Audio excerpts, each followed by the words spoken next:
Donc aujourd'hui, on va un peu explorer cette question de la série documentaire.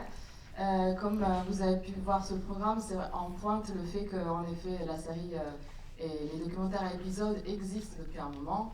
On a eu l'expérience d'en voir plusieurs. Il suffit de penser à Corpus Christi dans les années 80, Manipulation de Jean-Robert Violet, ici présent, l'affaire avec Claire Stream diffusée en 2011. Plus récemment, Le village de Claire Simon sur l'USAS, 2019. Mais en effet, ces dernières années, l'essor de la forme sérielle qui est diffusée à la fois sur des chaînes, des plateformes, mais aussi sur les réseaux sociaux, on a vu, elle a marqué un tournant. Il y a des écoles de cinéma qui proposent des formations. Le CNC propose également une aide à l'écriture développement assez conséquente. Et les chaînes et les plateformes en diffusent de plus en plus, de fiction comme de documentaire. Qui dit série, évidemment, scénario, arche narrative et de personnages, casting de personnages, création de suspense, mise en haleine entre un épisode et un autre. Et donc on emprunte à la fiction, mais pas que. On va explorer toute cette question. On va aussi se demander ensemble quel est l'intérêt pour une réalisatrice, réalisateur de se lancer dans cette forme, quelle place on peut y trouver pour la création. Quelle est l'aventure de production quand on fait ce pari et quelles sont les raisons des diffuseurs pour croire en ce format. Nous allons le faire avec un panel de professionnels du cinéma documentaire. Je vous présente Fanny Fontan, qui est réalisatrice, notamment de la série documentaire Commise d'office diffusée sur France TV. Jean-Robert Violet, tout au fond de la table, réalisateur de plusieurs séries et documentaires, comme le récent Stup et aussi producteur. Flore Bier à mes côtés, productrice chez 360 Créative et coproductrice de la série DJ Mehdi qui sera diffusée ce soir à La Baleine. Et Marc Edouard, pour terminer, producteur et diffuseur qui est passé par Arte et Netflix Europe. J'aimerais commencer par écouter l'expérience des réalisateurs et réalisatrices qui sont à cette table. Comme en suivant un peu la chaîne de production d'un film, depuis l'écriture jusqu'à la diffusion, en passant par la production, et en faisant un saut par la formation également. Donc Jean-Robert, j'aimerais peut-être commencer par toi. Tu as réalisé, donc on disait, la série déjà en 2011, Manipulation. Tu te prépares à réaliser plusieurs autres, en fait tu nous disais tout à l'heure. Une qui est un peu la suite de ton film Stup, on peut dire que tu as réalisé avec Alice Audio. Moi j'aimerais savoir, pour commencer, qu'est-ce qui te fait revenir après plusieurs années à une nouvelle série? Qu'est-ce qui te fait dire que cette forme-là est adaptée pour raconter ce que tu as envie de raconter? Allô, oui. Bonjour, merci à tous d'être là. La série, il y a deux choses. Moi j'ai un cinéma qui est très éclectique parce que je trouve que je cherche toujours, au fond, je ne suis pas le réalisateur d'un genre ou d'une manière, d'une écriture précise. Ce qui m'intéresse, moi, c'est de chercher quelle écriture pour quelle histoire. Quand une histoire m'intéresse, je me dis, mais quelle écriture peut lui correspondre? Et voilà, je vais chercher comme ça. La série, elle permet deux choses quand même qui sont vraiment extraordinaires et que moi j'aime bien. C'est d'abord d'avoir de la durée. Encore plus qu'un 90 minutes ou qu'un 100 minutes. Il m'est arrivé, moi, par exemple, dans les unitaires, de pousser en documentaire, on parle de ça, jusqu'à 110 minutes. Je vois bien que tout le monde résiste un peu, y compris parfois le spectateur. Au bout de quelques temps, au-delà de 90 minutes, ça commence parfois en documentaire à être exigeant, etc. Bon, la série, elle permet d'avoir beaucoup plus de durée. Là, par exemple, effectivement, avec Alice, on est en train de monter une série en cinéma direct à partir de scènes qu'on a tournées au tribunal dans la continuité du film, du long métrage qu'on a fait pour le cinéma qui s'appelle Stup. Et là, on a au fond la matière qu'on a tournée et on n'a pas de limite de durée puisque la mécanique d'écriture et de narration sérielle, ça nous permet au fond de tenir la durée de manière extrêmement libre tant que ça fonctionne bien en termes de narration. Donc ça c'est la première chose. La deuxième chose en écriture, et c'est pour ça que moi j'aime bien ce genre-là, la série, c'est que au-delà de la durée, il y a la construction narrative qui est quand même assez, pour un réalisateur, une réalisatrice, qui peut devenir assez jouissive dans le travail, au montage, c'est-à-dire travailler les personnages, faire d'un personnage principal, d'un premier épisode, un personnage qui va devenir un personnage secondaire dans un deuxième épisode, faire que dans les épisodes, on pose des pistes dans le montage qui ne sont pas forcément des choses très compréhensibles dans les premiers épisodes et qui vont être rendues compréhensibles plus tard dans les autres épisodes, et que donc tout ça, toute la mémoire, on va pouvoir faire travailler la mémoire du spectateur dans une dynamique, en fait, qui est une dynamique sur l'ensemble. Enfin, tout ça, c'est vachement créatif, moi, je trouve, et donc ça m'intéresse beaucoup pour raconter des histoires, etc. Et là, je parlais de la série Cinéma Direct, mais ça fonctionne aussi pour d'autres types de séries. Là, moi, je viens de travailler sur une série très différente, donc pas du tout sur du cinéma direct, mais sur une série plutôt essayiste, sur les questions et enquêtes, sur les historiques, sur les questions climat, avec, on va dire, des interviews, un peu d'animation, beaucoup d'archives, etc. Et là, de la même manière, on peut travailler l'histoire, on peut travailler l'enquête, on peut travailler l'archive, on peut travailler les interviews avec des narrations qui sont, au fond, des narrations complexes. Et comme on prend du temps et qu'on peut on peut délier un peu plus, on peut pratiquement dans ces films-là avoir encore plus de pédagogie, creuser encore plus les histoires, etc. Donc je trouve qu'il y a plein d'endroits où la série, elle est vraiment dans le genre documentaire parfaitement intéressante et plaisante à faire, à fabriquer, à construire. Et donc quelle place a le scénario dans les séries que tu viens de citer, qui sont très différentes? Alors oui, l'écriture, elle est fondamentale dans la série, parce que elle est fondamentale toujours pour moi. Moi, j'aime beaucoup écrire, donc je dis pas que j'écris bien, par contre. J'aime beaucoup écrire des choses qui restent pas à l'écrit, qui sont transformées en film. Mais pour moi, c'est une étape extrêmement importante. La série, elle demande un travail d'écriture qui est encore plus important. Parce qu'il faut trouver ces liens, alors je ne veux pas rentrer dans le jargon basique, les arcs narratifs, tout ça un peu classique, etc., de dire ça comme ça, mais en tout cas, il faut trouver son chemin de narration entre les différents épisodes. C'est pas juste couper les épisodes parce qu'on arriverait éventuellement à une quarantaine de minutes, ou à 45 minutes, ou à 60 minutes, non. C'est pas ça, c'est couper les épisodes pour rentrer dans une histoire, puis à un moment donné, arriver à trouver l'endroit où on va couper l'histoire pour qu'elle se coupe au bon moment, c'est-à-dire à des moments où on est dans une série, et il faut quand même, un principe, nous quand on raconte des histoires, c'est quand même pour que les gens qui la regardent aient envie de continuer l'histoire, sinon c'est quand même un peu raté de pas donner envie de la suite. Donc c'est trouver les arcs de narration et de manière à ce que l'histoire puisse se continuer. Et donc, je me suis perdu. Je sais plus. Comme dans une série. Le scénario. Oui, le scénario. Donc pour moi, l'écriture, elle est importante.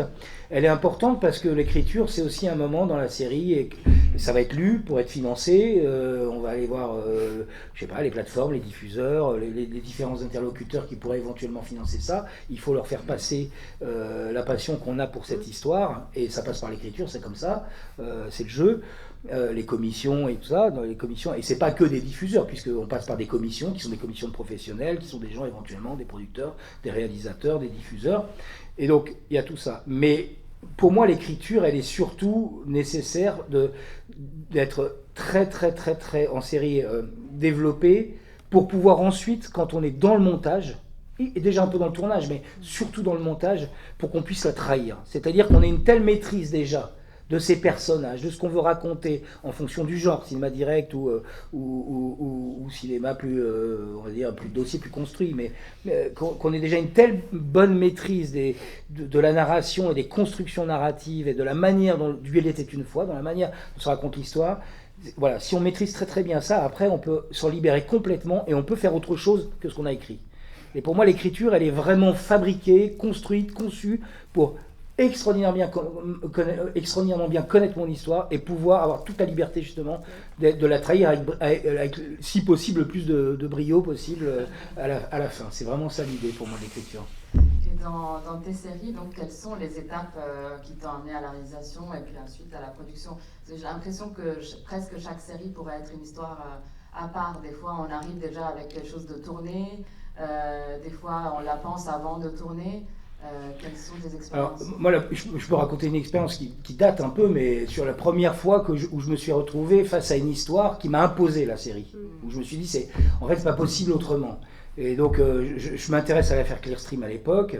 Tout le monde a entendu à l'époque parler de l'affaire Clearstream, mais personne n'y comprend rien. Voilà, déjà, on se dit, il y a 2 affaires Clearstream, il y a celle avec Sarkozy-Villepin, puis il y a celle de Denis Robert avant, les dossiers, les fichiers Clearstream. Moi, je rentre là-dedans, je me dis, non, mais c'est quand même une histoire incroyable, cette histoire et ça. Et là, je me rends compte, donc, effectivement, que c'est pas une, mais 2 affaires Clearstream, et que personne ne fait vraiment la distinction. Et puis surtout, je découvre un truc vraiment, en rentrant vraiment dans cette affaire, je me rends compte que toute l'affaire Clearstream, c'est une histoire qui n'en est pas une, qui n'est pas une vraie histoire. C'est-à-dire que l'ensemble de toute cette affaire Clearstream, des 2 affaires Clearstream, c'est des faux qui ont été fabriqués et qui donnent lieu à cette affaire, qui devient une affaire d'État. Voilà.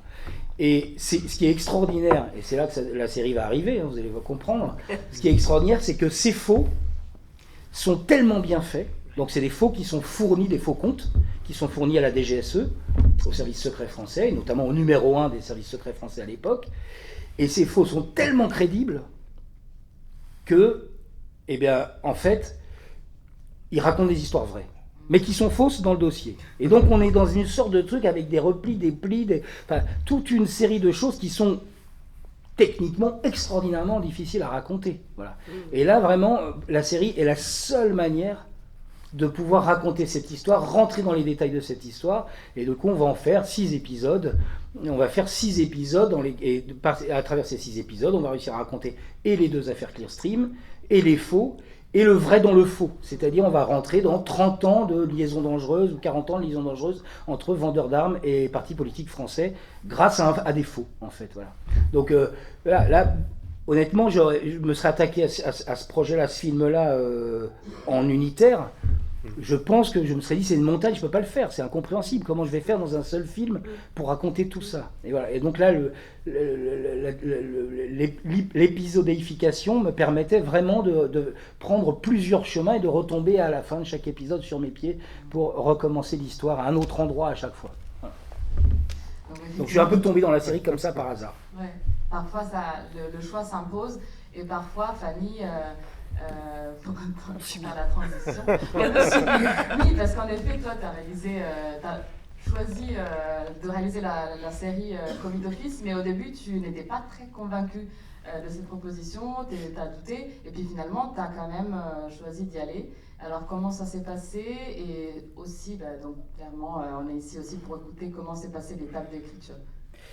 Oui, alors non, je voulais pas y aller parce que déjà je savais pas faire de série, enfin j'en avais jamais fait, et parce que habituellement, non pas par ego, mais plus par j'avais besoin de porter moi mes histoires ou de les écrire. Donc c'est une série qui est Commise d'office, qui a été initiée en 2017, et on m'a appelée pour faire la dernière saison, donc c'était la 4e ou la 5e il me semble, à Marseille. Bon, je préférais que ce soit une Marseillaise qui parle de Marseille plutôt qu'un Parisien qui vient et qui caricature un peu la ville, donc j'ai fini par dire oui, et puis de me dire que c'était une expérience que je connaissais pas. Donc j'ai fait une série sans savoir faire, et j'ai appris la théorie après avoir fait à la FEMIS, du coup, la première formation, notamment avec Marc, mon professeur. Voilà. Alors j'avais un producteur déjà qui savait produire de la série, et ça je pense que c'est hyper important. Enfin voilà. Théo Laboulandine de Mélocoton qui fait aussi de la série en fiction Ceux qui rougissent, d'ailleurs je la conseille sur Arte, elle est très très bien. Donc en fait je me suis fait c'est lui qui m'a vraiment accompagnée et m'a imposé une façon de travailler qui m'a quand même pas mal mis en souffrance au début, je dois le dire. Parce que tout de suite, il y a eu une scénariste de fiction qui, elle, imaginait des scènes, et moi j'étais là, attends, mais en fait, j'avais l'impression d'être malhonnête face au réel. Et en même temps, je te rejoins, c'est quelque chose d'hyper important en amont. C'est comme, moi j'avais l'impression de caricaturer un peu mes personnages en fait, mais ça nous permet d'avoir une ligne très claire, et que quand on va en tournage, on sait là où il faut aller, à peu près. Voilà, donc il y a eu beaucoup de travail en amont d'écriture. Le montage, ça a été très douloureux. Parce qu'en fait, dès qu'on monte, pour être très honnête, on a mis 5 semaines à trouver le premier épisode. Parce qu'en fait, en série, contrairement à un long ou à un unitaire, moi je monte en tension, quoi. Là, il faut tout donner assez vite, les enjeux soient clairs et tout ça, donc c'est quand même quelque chose qu'il faut extrêmement travailler. Et dès qu'on fait le deuxième, le troisième ou le quatrième épisode, il faut toujours revenir au premier. Parce que, comme tu disais, on met quelque chose au quatrième, on se dit merde, est-ce que ça a été bien posé au premier? Donc c'est quand même un truc assez répétitif. C'est des épisodes de 15 minutes. Ouais, voilà.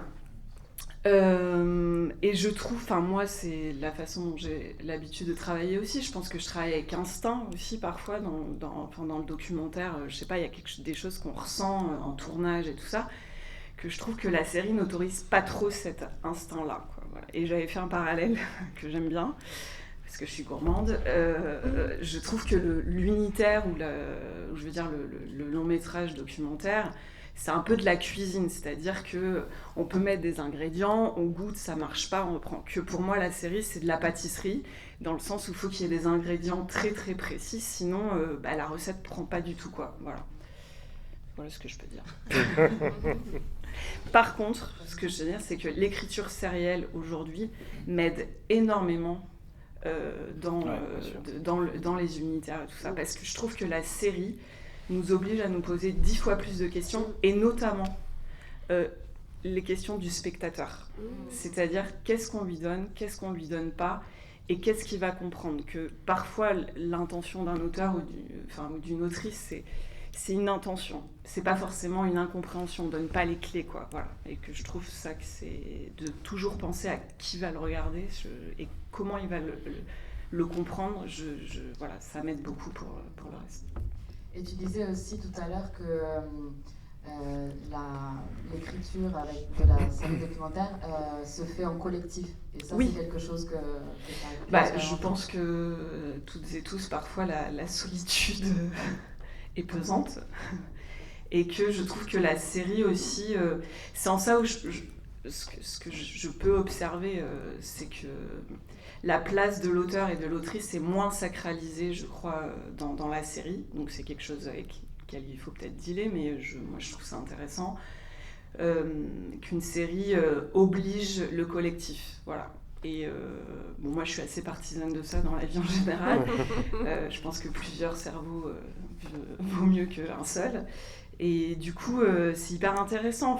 Il peut y avoir quelqu'un de fiction, je sais plus, showrunner, c'est ça, voilà, qui a pas vraiment ce métier-là n'existe pas vraiment aujourd'hui en France, alors que dans d'autres pays il existe. Et je trouve que c'est hyper plaisant et enthousiasmant aussi de se dire, ok, comment on peut raconter la meilleure des histoires toutes et tous ensemble, quoi. Voilà.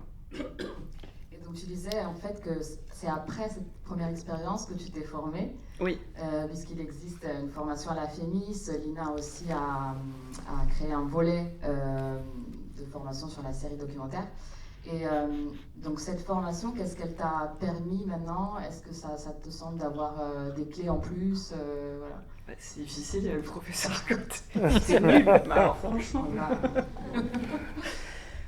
Non, mais déjà de théoriser en fait une pratique que j'avais pas forcément totalement. Je l'avais éprouvé, voilà. Qu'est-ce que ça m'a appris Non, ce que je disais je pense que la fiction se nourrit extrêmement du réel. Je veux dire, c'est aussi intéressant que nous, dans le réel, on se serve de ces codes de fiction. Pour autant, et comme en documentaire unitaire ou long métrage, il y a une pluralité, je pense que la série aussi, il y a une pluralité, donc il n'y a pas, je pense, il n'y a pas une manière de faire. Voilà. Par contre, emprunter des codes de fiction, ces ingrédients-là, je trouve ça hyper intéressant et puis je trouve que c'est assez politique, la série, parce qu'elle ramène un plus grand nombre au documentaire, et je pense que dans une époque dans laquelle on se situe, où beaucoup de gens se sentent déclassés culturellement, je pense que c'est aussi important qu'on se pose la question quelles histoires on porte, comment on veut la raconter. Enfin voilà, c'est ça aussi qui. Et je trouve qu'il y a une liberté.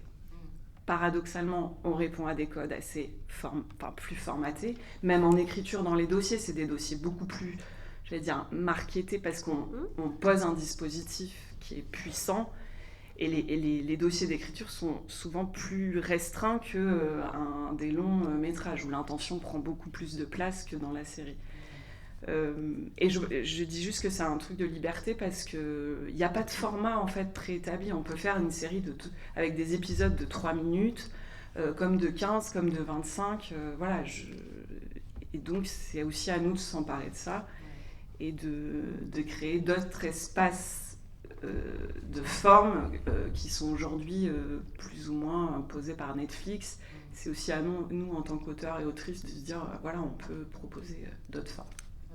Et c'est ce que vous dites aussi, Marc, quand vous êtes formateur. Donc j'interroge là la casquette de formateur et après, plus tard, celle de producteur et diffuseur. Donc vous enseignez, tu enseignes à la FEMIS pour cette formation qui existe depuis... On va rentrer dans la 3e année. Là. Oui, voilà. Et donc, qu'est-ce qui te semble utile dans cette formation? Qu'est-ce que tu enseignes? Qu'est-ce que tu aimes dire aux personnes qui s'intéressent à la série documentaire? La première chose que je dis dans cette formation, c'est est-ce que vous êtes vraiment sûr de faire une série? C'est une grosse galère, c'est hyper difficile, on se perd tous pendant très très longtemps et c'est souvent sous-financé. Donc voilà, ce sont des réalités du marché aujourd'hui. Je pense qu'il y a un engouement du public certain, et puis il y a un intérêt pour la série côté fiction depuis 20 ans ou plus. Et le documentaire, c'est logique que ça suit le mouvement pour plein de raisons. Ce qui est très intéressant dans la formation, c'est cette question de liberté, de matière, d'adapter son écriture à la matière dont on dispose, de la quantité de matière, aussi la quantité des possibilités. Et donc tout devient un peu exponentiel dans les chemins qu'on peut emprunter, dans les fils qu'on peut tirer. Et on dit souvent que voilà, une série, c'est plusieurs fils et plusieurs couches, comme un bon unitaire aussi, mais avec beaucoup plus d'espace pour déplier, déployer et suivre ces fils. Après, une des choses sur laquelle moi je mets l'accent toujours, c'est que l'écriture continue jusqu'à la fin du montage. Et qu'on se perd tous en série plusieurs fois. Et on cherche. Et ce qui est très intéressant, moi, mon positionnement en tant que diffuseur, et puis en tant qu'enseignant aussi, c'est de se mettre à côté, à chercher avec le réalisateur, la réalisatrice, mais aussi toute une équipe de réflexion autour. Et si on a un objet commun qui permet de parler de la structure, des intentions, des mécaniques et tout ça, si cet objet est sur le papier, et en forme de papier, c'est comme si tout le monde avait tous les post-it sur le mur ou était dans la salle de montage en même temps, et c'est beaucoup moins cher.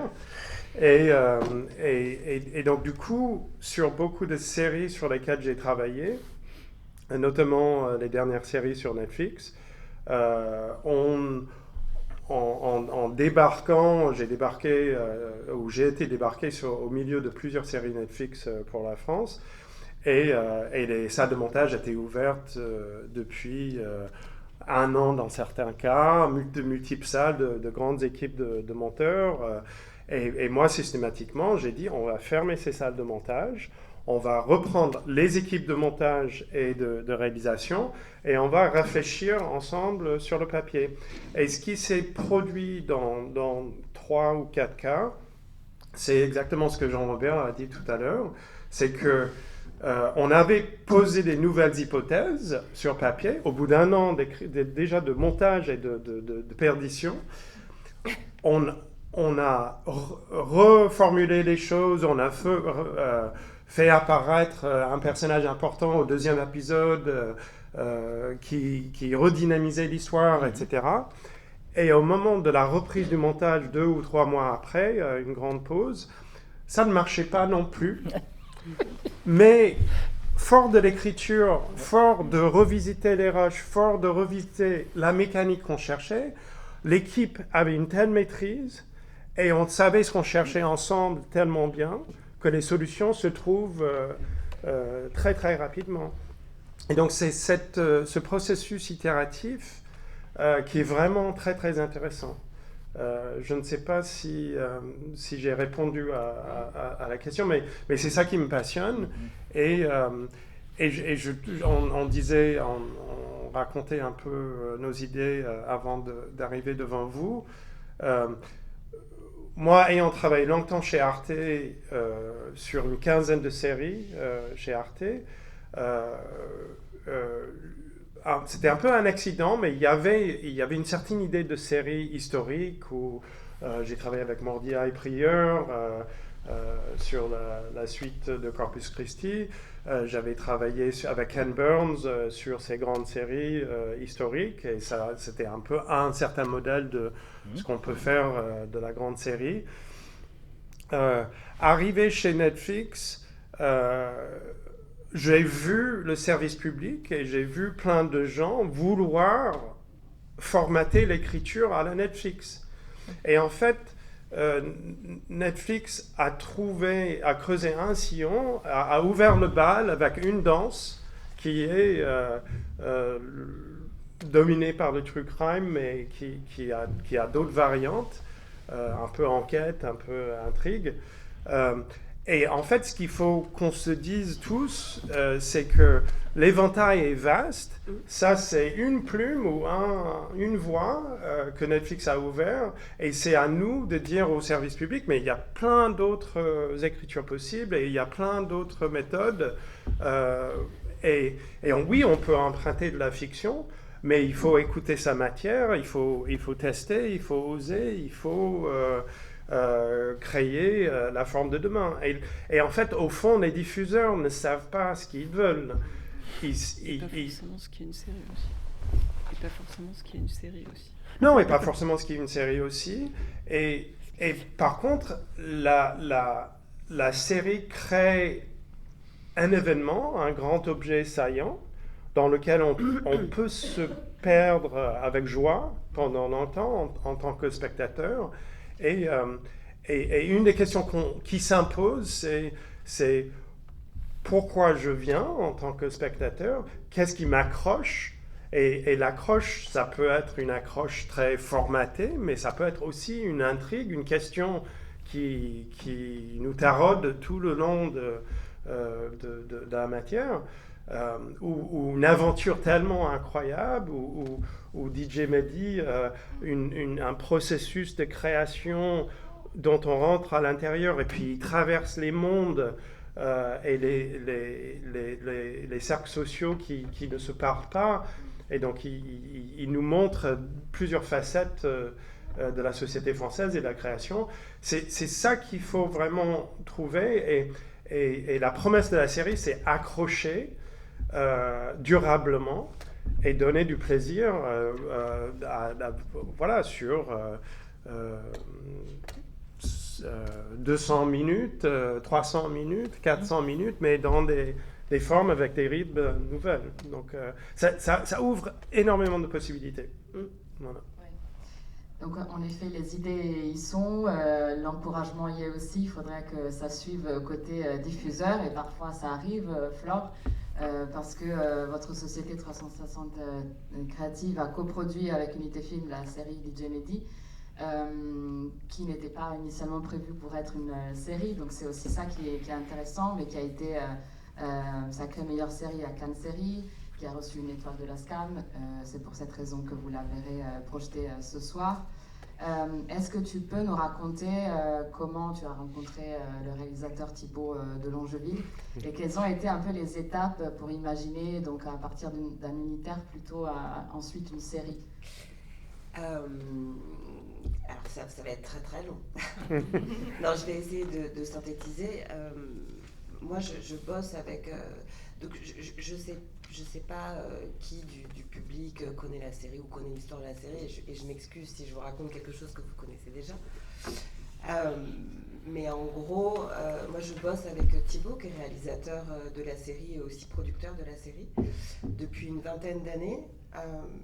DJ Mehdi, lui, meurt en 2011. Et en gros, si tu veux, lui, Thibaut, qui était un ami proche à lui, et aussi collaborateur dans la musique, à ses côtés, il commence à écrire quasi immédiatement en fait à son décès. Et il l'écrit parce que il a avant fait des films documentaires, mais toujours dans des formes unitaires, donc j'ai envie de dire par habitude, par instinct, en référence même à ce moment-là, 2011. Il y a la forme de la série documentaire n'est pas non plus, je veux dire, immédiate dans l'écriture. Donc c'est au départ un unitaire. Et puis, puis il y a eu un moment pendant lequel la famille de Mehdi était pas, avait besoin d'un deuil totalement silencieux. Et au fur et à mesure du temps, c'est quelque chose qui s'est un peu réouvert et on a présenté à Netflix une forme unitaire. Et à ce moment-là, je pense qu'on est en 2018, avant même l'ouverture de Netflix en France. Donc, les possibilités, les options pour Netflix de produire du documentaire, et a fortiori du documentaire musical, sont absolument pas nombreuses, et les enjeux, c'est sur sur des figures dont on n'a pas à justifier la notoriété. Donc, DJ Mehdi, quoi, qui ? C'est génial ton histoire, c'est super, développe à fond, montre-moi toutes tes archives, montre-moi toute ton écriture, mais en fait, non, je vais prendre Gims. En l'occurrence, c'était l'année de cette production-là. Et puis Canal, et puis Amazon, et puis Disney n'existait pas encore. Et au final, on a rencontré au hasard de complètement autre chose Bruno Naon, qui est donc producteur chez Unité, et lui qui a beaucoup bossé avec Arte, et qui nous a fait rencontrer les équipes d'Arte qui, effectivement, on a présenté et proposé une forme unitaire, et Marianne Lévy-Leblond qui dirige la section numérique d'Arte a challengé quasi immédiatement en fait ce format-là, pas par désintérêt pour le format, mais plus parce qu'à ce moment-là elle cherchait de la série. En tout cas, c'est pas joli de dire elle cherchait de la série, mais en tout cas, elle a proposé de voir, et dans une forme hyper libre et hyper ouverte par ailleurs, en se disant possible que ça marche pas. Et voilà. Et donc, c'est un jeu auquel on s'est complètement pris. Et notamment Thibaut, c'est lui qui a écrit complètement. Moi, je l'ai accompagné dans le sens de la production artistique, de challenge, etc. Mais c'est lui qui a absolument écrit. Et au départ, c'était 4 épisodes de 30 minutes. C'est ce qu'on a vendu, c'est ce sur quoi on s'est engagé avec Arte. Et au fil du montage, c'est devenu 6x40. Voilà. Et quelles sont les prises de risque pour une production quand on s'engage sur ce genre de format ? Elles sont énormes, mais tu vois, concrètement, par rapport à vos 3 expériences, à vous, qui sont des expériences avec plus, tu vois, avec un savoir-faire, une distance, et vous en avez fait plein. Moi, c'est une première fois, donc je peux vous raconter une histoire de première fois sur de la série. tu vois. Et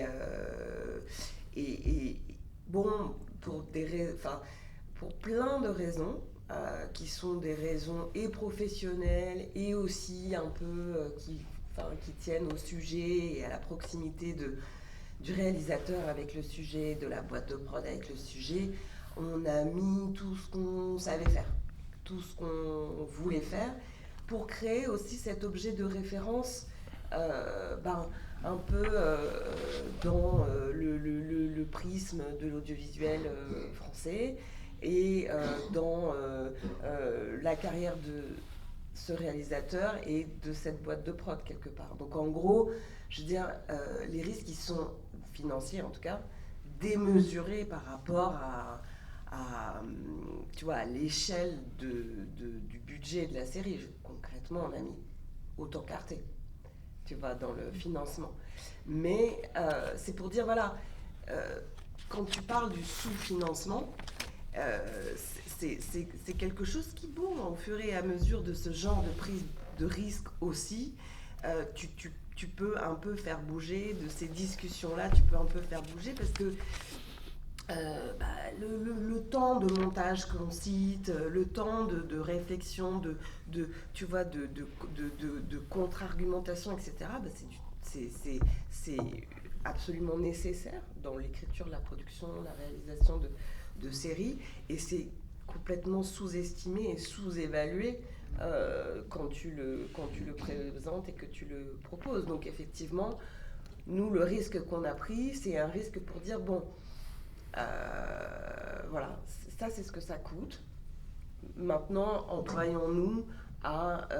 et quand tu l'as fabriqué et que ça existe et que en plus de ça, tu as la chance que ça marche, je pense qu'on ne s'est pas planté sur du très long terme en tout cas. À court terme, c'est un peu complexe, mais c'est pour ça que tu vois qu'on continue de bosser, quoi.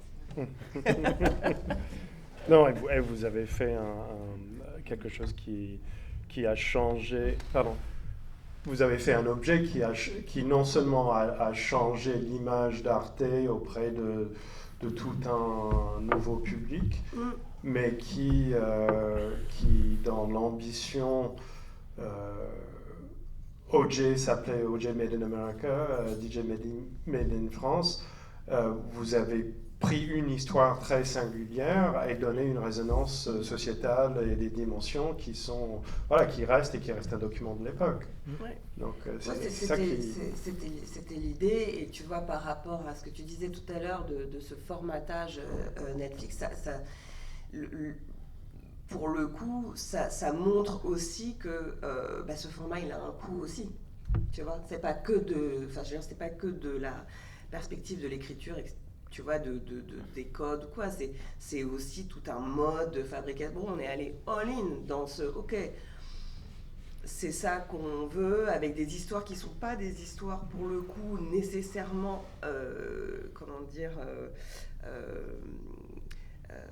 formatées par leur notoriété. Enfin, tu vois, on peut s'intéresser à une histoire où cet artiste-là, a priori,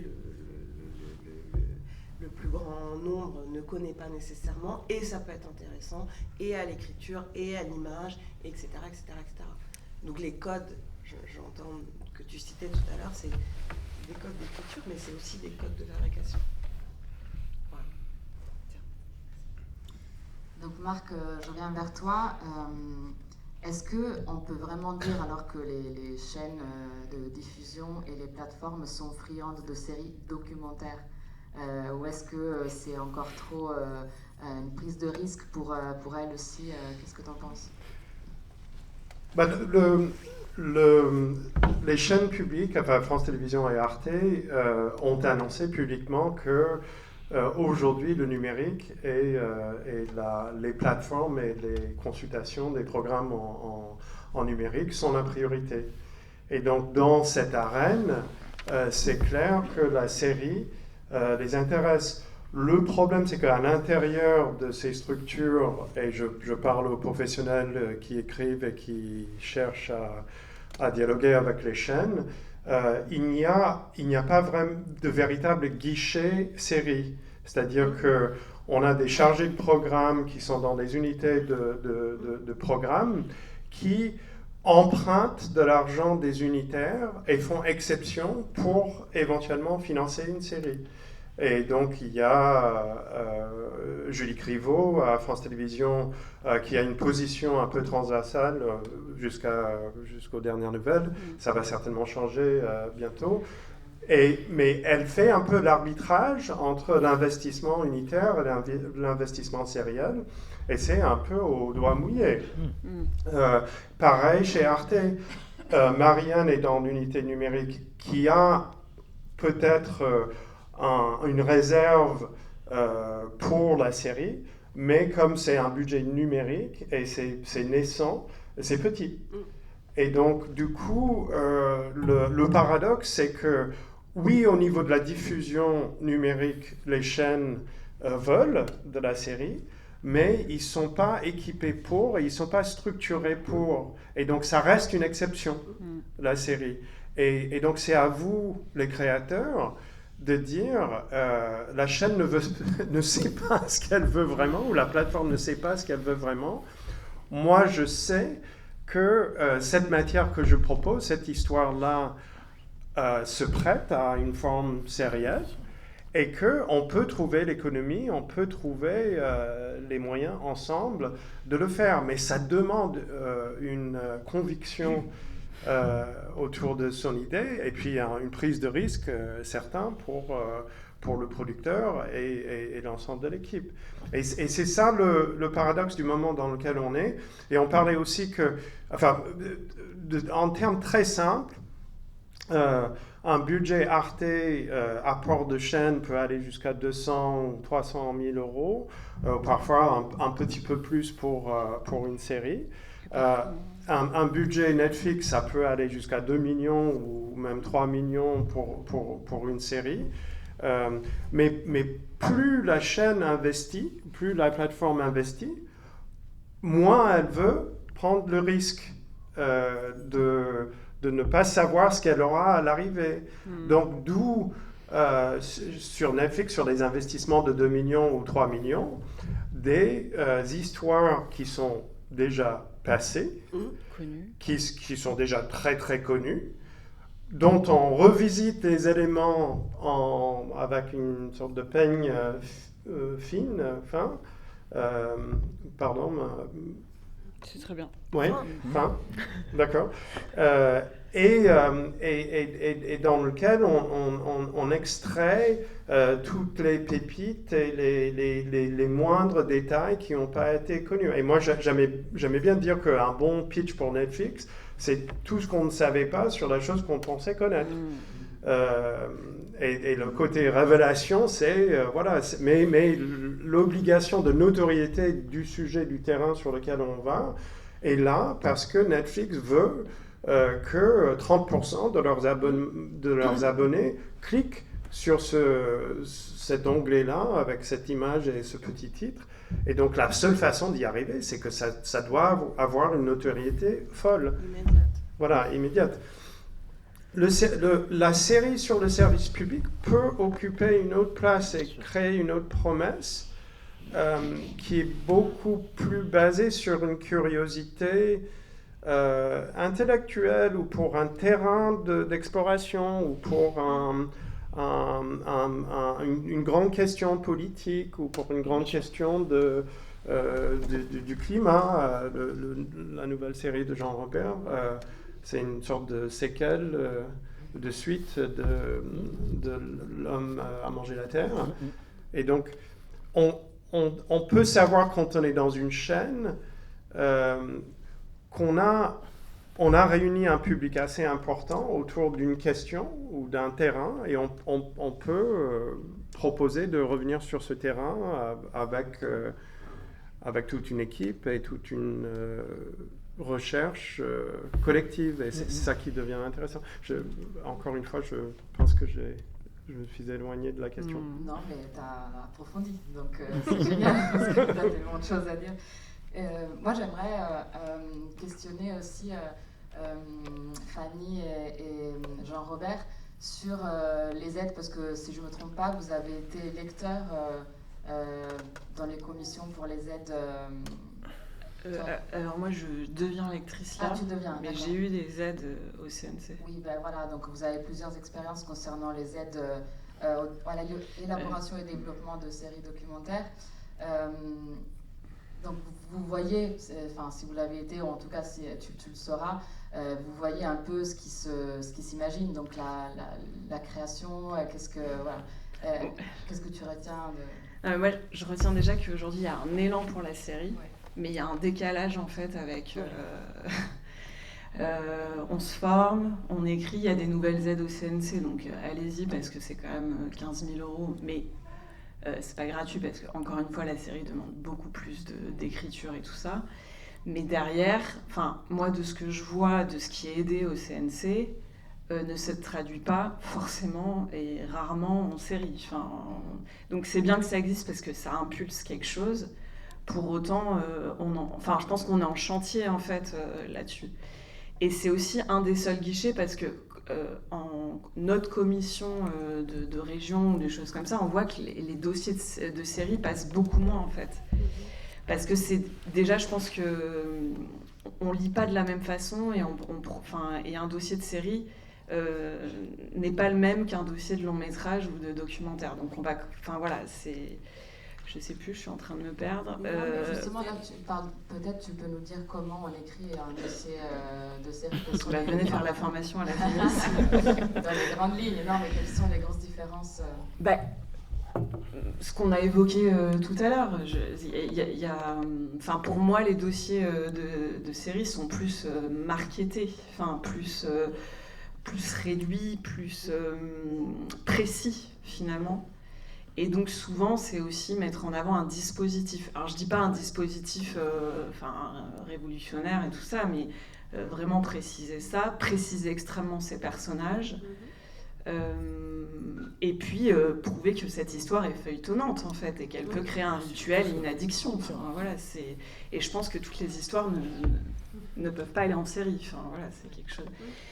Et voilà, et ce que je veux dire, c'est que le CNC labellise quand même, je pense, de dire ok, on est lu par des professionnels et donc cette histoire a un moteur sériel. Pour autant, ça ne se traduit pas comme ça pour les chaînes, et notamment France Télévisions, je trouve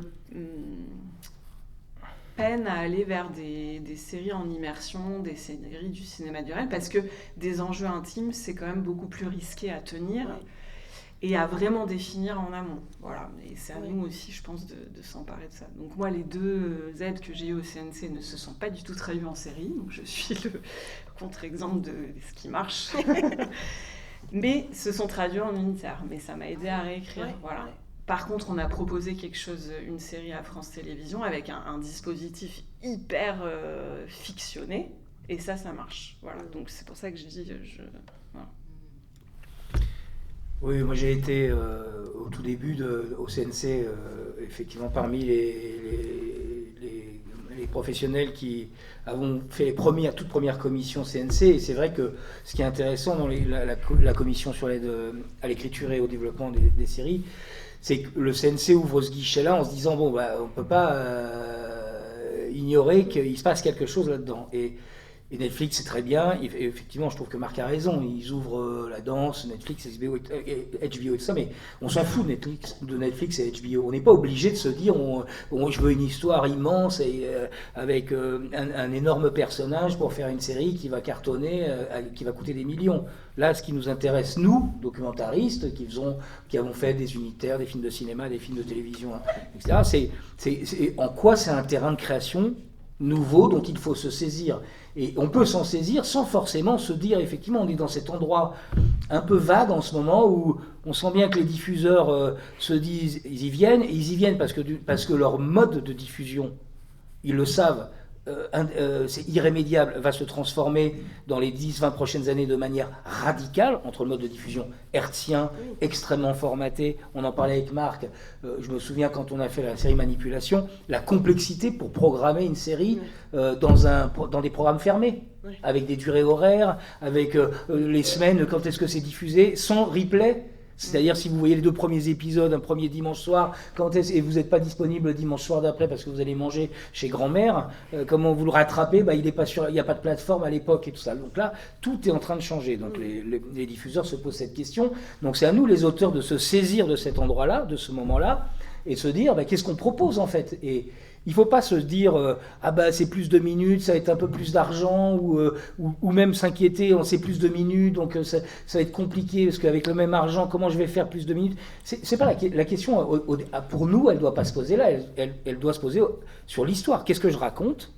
Est-ce que mon histoire, elle a une bonne raison d'avoir une narration, d'aller chercher vers une narration à épisode ou feuilletonnante, voilà. Est-ce que ça c'est une bonne idée? Pourquoi? Donc c'est des vraies histoires de création, et c'est là que c'est super intéressant. Et c'est à nous d'aller voir les diffuseurs petit à petit et de leur dire non, mais enfin moi je pense comme ça en tout cas quand j'ai une histoire qui me vient. Et je me pose pas la question de me dire attends, j'aimerais bien vivre sur cette histoire pendant 2-3 ans, donc comment je pourrais faire pour convaincre que c'est une série, etc. Je me dis, je cherche à me dire c'est quoi le Il était une fois. Et là, petit à petit, je vais progressivement convaincre en me disant mais non, ça c'est un unitaire et c'est pour la salle de cinéma, ou non, ça c'est un unitaire et c'est pour la télévision parce que c'est évident, c'est pas le même public, c'est autre chose, ou ça c'est pas du tout un unitaire, il faut absolument que j'arrive à le développer en série parce que j'ai besoin de durée, j'ai besoin de pouvoir rentrer dans les replis de l'histoire, emmener le spectateur dans des endroits dans lesquels j'arriverai pas à l'emmener en unitaire. Voilà. Donc c'est vraiment comme ça qu'on doit penser. Et les aides du CNC, effectivement, qui est une aide de 15 000 €, je crois, ça permet de quand même, quand on arrive à l'avoir, à prendre du temps pour écrire. Mais il faut pas il faut pas aller chercher ces aides pour des mauvaises raisons.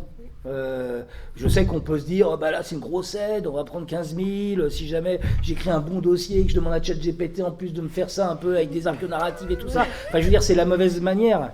La vraie question c'est saisir ces aides. Le CNC a créé cette commission pour ça, en se disant effectivement il y a des écritures émergentes nouvelles etc. qui sont pas forcément les écritures Netflix. Ça faut vraiment se le dire. Et nos diffuseurs à nous, nos interlocuteurs publics.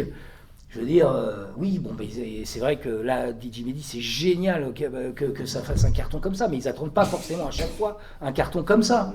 C'est rare, les cartons comme ça. Donc là, ce qu'ils cherchent, c'est à ce que ce soit, au fond, nous, les auteurs, on arrive à les emmener dans des endroits de narration où il se passe à un moment donné quelque chose comme ça, où il y a un film qui émerge et que ça pose une écriture. Mais il faut surtout se dire que la série, c'est une possibilité pour nous les auteurs d'aller chercher encore des narrations et on ouvre encore l'accordéon des narrations, c'est-à-dire qu'on déploie de nouvelles possibilités d'écriture que je trouve vraiment réjouissantes, quoi. Et donc c'est comme ça qu'il faut le voir. Et les diffuseurs, on va les amener petit à petit. Et ça va sans doute se déployer puisque effectivement maintenant les plateformes, tu le disais, la plateforme devient des diffuseurs. Alors Arte ils sont déjà très en avance par rapport à France Télé sur la plateforme. Depuis longtemps ils ont été très proactifs et ils ont fait une plateforme qui est honnêtement bien au-dessus de ce que France Télé pour l'instant capable de faire. Mais France Télé sont obligés de suivre aussi.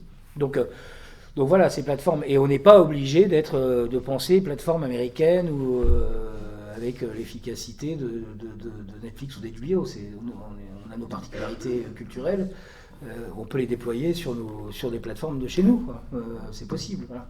Après, en termes de production, c'est vrai que il faut réfléchir parce que faire une série en cinéma direct, le coût d'une série en cinéma direct.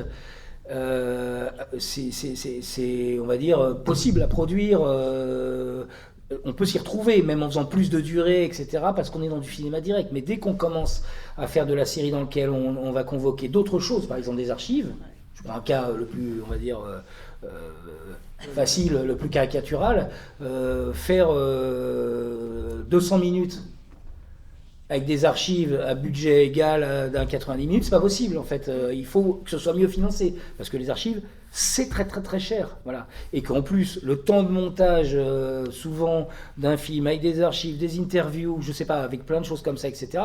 Les temps de montage sont aussi extraordinairement étendus par rapport à du cinéma direct où on est dans des histoires plus maîtrisées, plus centrées. Donc voilà. Donc Donc c'est là qu'il faut réfléchir avec les producteurs, c'est-à-dire quand on écrit, et nous aussi auteurs, parce que nous on écrit pour les faire nos films. On est obligé quand même de prendre un peu en compte la question de comment on va réussir à le financer avec la productrice et le producteur. Est-ce que c'est possible ou pas possible? Est-ce que c'est complètement délirant de partir sur une écriture sérielle, sur un film dans lequel je vais avoir 200 minutes d'archives infinançables? Donc bon, voilà. Donc toutes ces questions, on doit se les poser au départ, au-delà de l'écriture, les questions de production. Voilà. Moi, je pense que par exemple, dans le cinéma direct, il y a plein de possibilités parce que ça va augmenter un peu les temps de montage. On sait que le temps de montage, c'est cher. Parce que les postes monteurs sont chers. C'est pas tant le studio. Hein. Mais en cinéma direct, c'est quand même, on a une vraie possibilité d'étendre la narration, de la déployer, de construire des choses, etc. Et c'est pas une augmentation drastique des coûts comme quand on intègre d'autres choses, de l'archive, des grands voyages à l'étranger, longs, des retournages, voilà. Donc par exemple du cinéma entre guillemets de proximité, dans un endroit, dans des lieux, pas forcément lieux uniques, mais dans un endroit, je sais pas, voilà, du cinéma direct, d'immersion, etc. Il y a une vraie possibilité avec la série de construire des narrations intéressante, et je pense qu'il faut vraiment qu'on arrive petit à petit à amener nos diffuseurs, nos interlocuteurs à en faire de plus en plus. Et moi je suis absolument convaincu effectivement que le public, et notamment la question qu'on peut se poser nous, en tout cas moi avec ma barbe grise, presque vieux réalisateur, c'est comment aussi ramener, parce que moi je vois bien quand on fait nos films, ceux qui sont vus par exemple sur Arte par un public de plus de 60 ans, ou pire, ceux qu'on fait pour la salle. On en a fait l'expérience avec Alice, ma collègue, récemment avec Stup. Je veux dire, on voit bien qu'ils sont dans nos salles quand on vient projeter nos films. Quel public? Voilà, on a un public de cheveux blancs, quasi uniquement, sauf quand on fait des séances scolaires. Et on est tellement ravis quand on fait des séances scolaires de voir des jeunes. Avec la série, on peut, d'une certaine manière, ramener un autre public devant le documentaire, qui est un public plus jeune, devant le réel, donc, et avec dedans tout ce que ça comporte, le réel, c'est-à-dire les questions politiques, les questions sociales, enfin les questions qui nous importent, qui font qu'on est des documentaristes et qu'on veut faire ça. Voilà. Donc je pense que la série est une formidable possibilité de langage pour aller chercher aussi pour nous un autre public qu'on a un peu perdu quand même, ou en tout cas, je ne sais pas si on l'a vraiment déjà eu, mais en tout cas, on ne l'a pas beaucoup là. Hein. Juste pour, excuse-moi, je me permets juste d'ajouter un truc. Il y a le format, série, mais aussi le sujet. C'est-à-dire que, voilà, c'est-à-dire que l'idée de comment, les jeunes s'intéressent à un objet, pas uniquement par sa forme, mais aussi par, et donc c'est une conjugaison et du format, et de ce qu'on se raconte. Moi, je vais juste mettre la petite casquette autrice, parce que la série, du coup, demande plus d'argent, plus de temps. Pour autant, c'est sur des plateformes et les droits d'auteur et d'autrice sont quand même très très bas. Donc ça aussi, ça va être un combat à mener pour les années à venir, parce que en gros, on gagne plus en droit d'auteur en faisant un France 3 Régions qu'aujourd'hui sur une plateforme avec le temps de travail que ça demande. Donc ça, c'est aussi pour demain quelque chose à mener. Marc, tu veux réagir? Voilà, oui. Donc les représentants syndicaux dans la salle, battez-vous. Pardon. Non, je pensais à Fred Wiseman, et qui est décédé cette année. Et pardon. Je maintiens que si Wiseman démarrait aujourd'hui, il ferait des séries.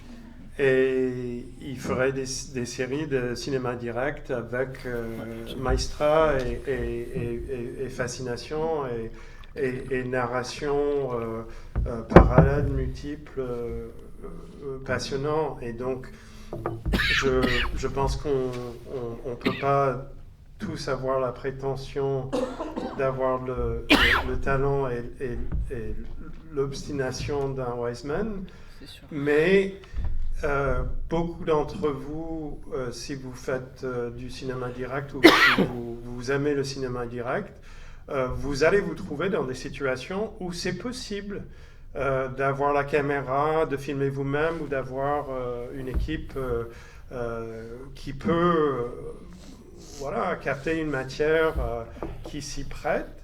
Et après, le temps de montage, c'est une réalité qui est très difficile à contourner. Mais de plus en plus, il peut se créer des collectifs qui créent des objets sériels de cinéma direct de création qui vont trouver leur public. La crise aujourd'hui, c'est une crise des distributions. C'est que les plateformes et les guichets et les gatekeepers, comme on dit, empêchent trop d'œuvres à rencontrer leur public. Et c'est aussi un problème de mécanisme de ce qu'on appelle discoverability en anglais. Ces mécaniques de plateforme donnent pas un véritable choix très étendu. Et donc, vous devriez vous préoccuper de comment explorer tous les recoins de ce canevas qui est quand même vaste et en même temps militer, faire entendre que les choix proposés aux spectateurs doivent être beaucoup plus multiples et beaucoup plus variés et beaucoup plus intéressants. Et c'est en faisant entendre cette offre qui peut être formidable. Et moi, je maintiens que le documentaire de création, même si le service public est un peu en crise ou assailli, la réalité des possibilités de création en France est géniale. On peut créer plein de choses et on voit plein de choses se créer. La question aujourd'hui, c'est comment consolider ça, comment le reconnaître et continuer à le nourrir, et en même temps trouver des systèmes de distribution et de tourner en salle et de vie, de partage, de cinéma qu'on aime tous, par de multiples canaux en même temps, quoi. Et ça, c'est faire entendre la qualité de ce que vous faites, mais aussi la nécessité que d'autres structures prennent le relais pour la diffusion. Et il y a un côté militant dans tout ça, il ne faut pas hésiter, hein. Vraiment, je ne sais pas si... quel est le nombre d'auteurs-réalisateurs dans le public aujourd'hui? Oui, ouais. Bon, battez-vous, hein. Non, mais je suggère pas le contraire, mais n'hésitez pas à hurler, quoi. En tout cas, c'est vrai qu'il y a un public, c'est certain, pour les séries, mais aussi pour le documentaire, parce que France Culture, en 2025, avait révélé les résultats de l'étude annuelle Le temps de documentaire, état des lieux de la consommation du genre documentaire. Et il y avait 97% de public qui regarde du documentaire, 63% au moins une fois par semaine, et parmi les moins de 35 ans, 73% regardent ou écoutent un documentaire au moins une fois par semaine. Ouais. Donc c'est ce que vous disiez, hein, en effet. Après, il y a une question des temps, de financement. Mais est-ce que, Flore, par exemple, malgré tout ce qu'on vient de dire, la prise de risque, etc., est-ce que ça te donne envie, vu que c'était une première expérience, de continuer? Ouais. Ah bah, absolument, complètement. Mais déjà, parce que, bon, à titre personnel, le réel est un matériau que j'adore et pour lequel j'ai un profond respect aussi. Et parce que tout ce qu'on est en train de se dire là, c'est que c'est encore assez inexploré et hyper riche par la forme et par le fond qu'on peut y donner. Et donc, pour revenir à ce que tu dis, Marc, oui, battons-nous.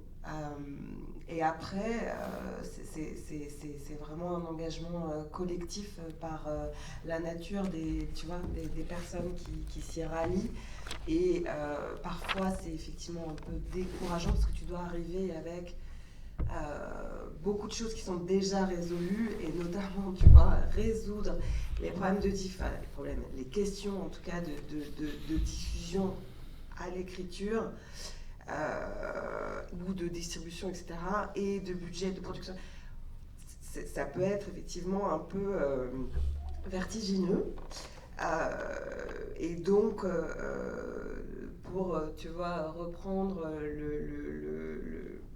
le thème de cette table ronde et ce qu'on est en train de se dire là, c'est vrai que on pourrait imaginer que, tu vois, tout ce qui est déjà installé par la fiction qu'on puisse hériter dans le documentaire et a fortiori dans la série d'un certain nombre de portes qui ont déjà été ouvertes, quoi, tu vois. Et dessous. Ah bah clairement dessous. Parce que quand tu vois, te dis ok, je vais diffuser ou je vais produire une série documentaire avec finalement un budget ou cinéma du réel où tu te plantes quand même dans le temps de montage, dans les archives, dans les trucs, etc. Tu peux pas faire ça tu peux pas faire la série qu'on a faite avec un budget qui n'est pas approprié à François. Voilà. Mais à fond, je continue. Est-ce que vous voulez réagir de ce qui s'est dit? Ok. Moi, vu que tout le monde a levé la main, je me dis que peut-être vous avez des questions dans la salle. Déjà, il y en a une. 2, 3. Très bien. Bonjour et merci.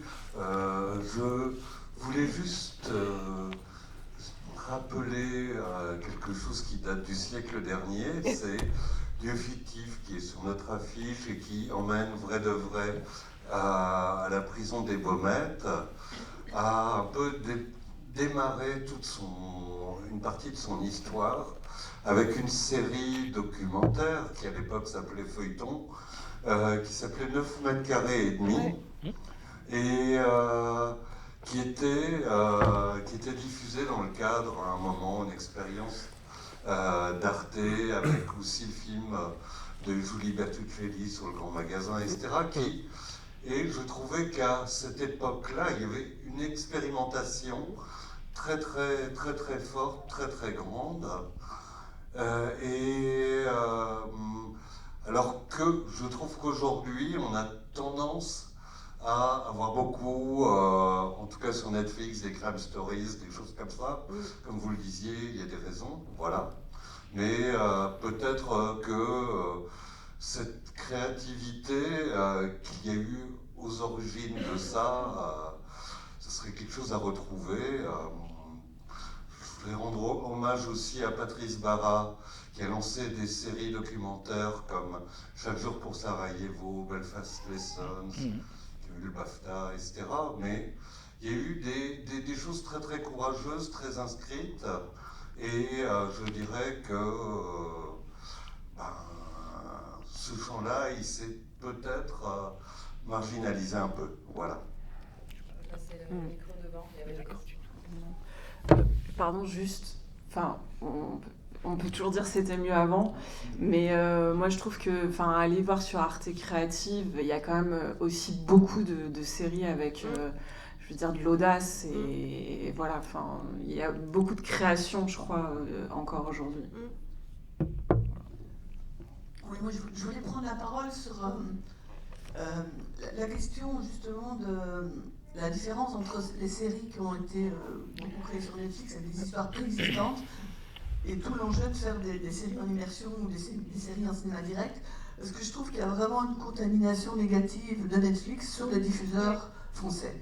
Et nous, on est confrontés à ça tout le temps, c'est-à-dire que ils sont toujours inquiets quand ils ne savent pas quelle va être exactement l'histoire, comment elle va se dérouler. Mais par définition, quand on est en immersion, en cinéma direct, il y a beaucoup d'inconnus. Et c'est bizarre comme, voilà, ils ne peuvent pas gérer cette notion. Ils sont là à nous questionner. Ouais, mais c'est quoi ton moteur sériel, comme un truc un peu obsessionnel. Et je ne sais pas comment on pourrait apprendre aux diffuseurs, surtout France Télévisions, parce que Arte a quand même beaucoup plus grande expérience en série créative, mais à France Télé, ils veulent en faire tout à coup beaucoup plus. Et en fait, je vois qu'ils pataugent vraiment dans une espèce d'indécision.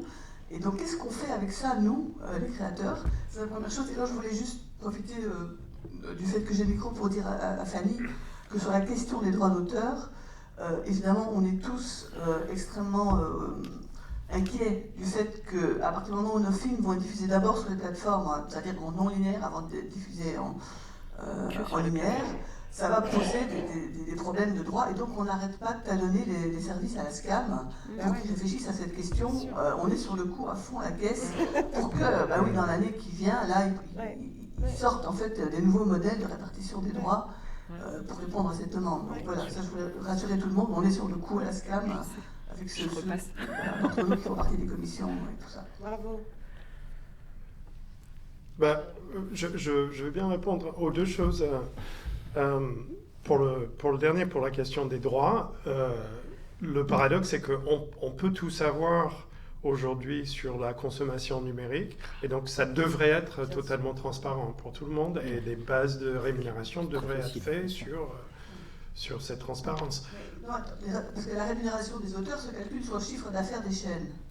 Et donc, comme le chiffre d'affaires en non linéaire est très bas par rapport à celui de la diffusion traditionnelle, en fait, l'enveloppe qui est réservée aux diffusions sur le numérique, c'est comme un camembert, est très petite. Et donc, s'il y a plus d'œuvres sur le numérique, les auteurs touchent moins. Et en fait, il n'y a pas de porosité entre les deux enveloppes pour le moment. Donc, c'est pas une question de transparence, c'est une question de la manière dont les droits d'auteur sont calculés sur les chiffres d'affaires des chaînes. C'est comme tout dans la vie, ça se négocie et il faut négocier. Et pour la question de ce qui recoupe le commentaire de monsieur derrière vous, quand Thierry Garrel et les équipes d'Arte ont initié les feuilletons documentaires dans les années 2000, 99, 2000, 2001, il y avait une volonté, et je pense qu'il y avait une volonté réaliste et de modèle économique pressenti d'un côté et de l'autre. C'est-à-dire que je pense que l'ambition n'était pas on va casser la baraque et faire des énormes événements avec ces séries feuilletonnantes. C'était plutôt on peut investir à un lieu et trouver une écriture qui soit souvent plus légère aussi. Il y a plein de palettes dans les écritures que les feuilletons ont trouvées, et Julie et sa série sur les grands magasins avaient trouvé une certaine agilité et légèreté. Mais c'était encore une fois une recherche commune d'investir un lieu, un terrain ensemble, et de trouver une formule économique et d'écriture qui était possible. Et ça, c'est tout à fait possible aujourd'hui avec les chaînes publiques. On pourrait mettre nos têtes ensemble et dire quelle est la taille de la chose, quelle est la durée du tournage, quelle est la durée nécessaire pour le montage, pour que tout le monde retrouve son compte. Et ça, c'est tout à fait possible. Et donc à vous aussi d'arriver, et ça se fait toujours par coup d'essai. Espérons que DJ Mehdi a ouvert le bal d'un... Je suis pas sûre. Oui, moi je suis optimiste de nature. Voilà.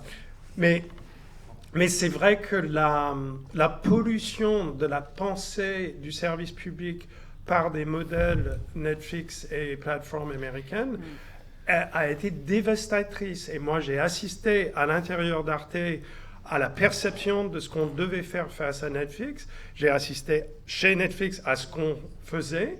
Et en sortant, il n'y a pas un jour où je ne dis pas à un responsable de chaîne publique française, ne les suivez pas. Ça sert à rien. Et ça sert à rien. Et puis, vous en laissez 90% du terrain et 90% du public.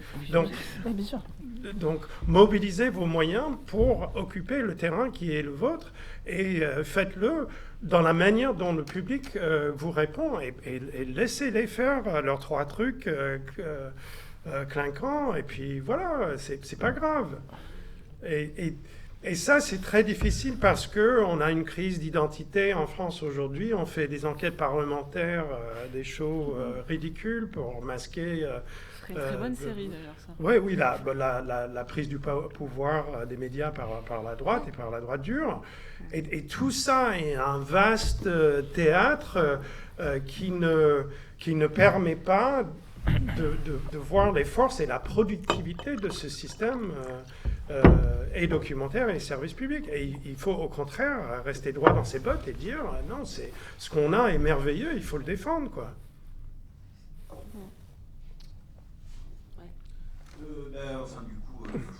J'ai plein de trucs à dire, mais peut-être revenir sur ce que tu disais, Jean-Robert, sur la forme, sur le sujet et l'ampleur du projet qui va trouver sa forme, sa nature dans son mode de fabrication, c'est sûr. Moi, ça m'est jamais arrivé en 30 ans de bricolage audiovisuel de me dire que je voulais faire une série documentaire. J'ai eu une drôle d'expérience que je peux confesser maintenant, parce que je pense qu'à prescription, c'était il y a une vingtaine d'années, une chargée de programme d'Arte qui, voyant que moi je suis installé à Marseille, un peu loin des zones, des sphères de pouvoir, je pouvais peut-être aller mettre les pattes dans une série documentaire qui était vraiment très mal en point, et de me demander de réécrire l'intégralité de la voix off de ce truc-là, soi-disant avec l'autorisation du réalisateur que j'ai eu malheureusement pas l'occasion de contacter. Ça a été un cauchemar, il a censuré sa série, enfin bref. Il a mis un grand carré blanc au départ pour dire j'ai été trahi, et en fait j'étais donc malheureusement l'auteur de cette trahison. Mais en fait ce truc je l'ai pas pris au sérieux, parce qu'en fait il était tellement grotesque. Ils avaient introduit carrément des personnages de fiction dans l'histoire. C'est-à-dire que là, effectivement, à partir de là, on peut se dire, ouais, non, mais là, on part de loin, là, c'est de la folie totale, quoi. C'est une série documentaire, ils embauchent carrément des comédiens qui sont insérés dans la fiction, enfin, dans l'histoire. Donc, effectivement, il y a eu des monstruosités quand même sur ce travail-là, quoi, hein. Donc, il faut effectivement assouplir. C'est normal, c'est peut-être le début, donc tout va effectivement trouver sa stabilité après, mais il y a eu effectivement des excès, il y a eu des choses particulières. Après, peut-être par volontarisme, par vraiment volonté que ça existe, c'est sûr. Mais tordre la réalité, c'est aussi sans doute un des défis de cette forme-là, c'est comment ne pas tordre la réalité et surtout dévoyer les personnages qu'on filme.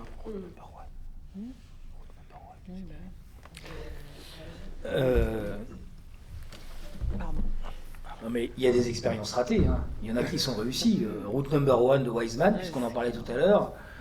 Il y a un comédien dans le projet. Enfin, je veux dire, c'est... Bon, donc tout est possible.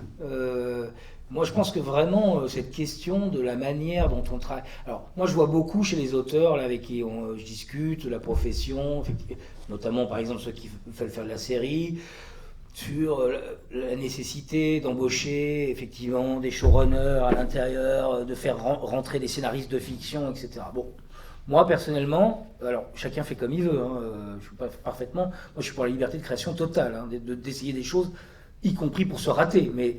Moi, en tout cas dans mon parcours, je trouve pas très intéressant cette dimension-là. Moi, j'ai travaillé pendant les 10 premières années de ma carrière plutôt comme technicien et en fiction.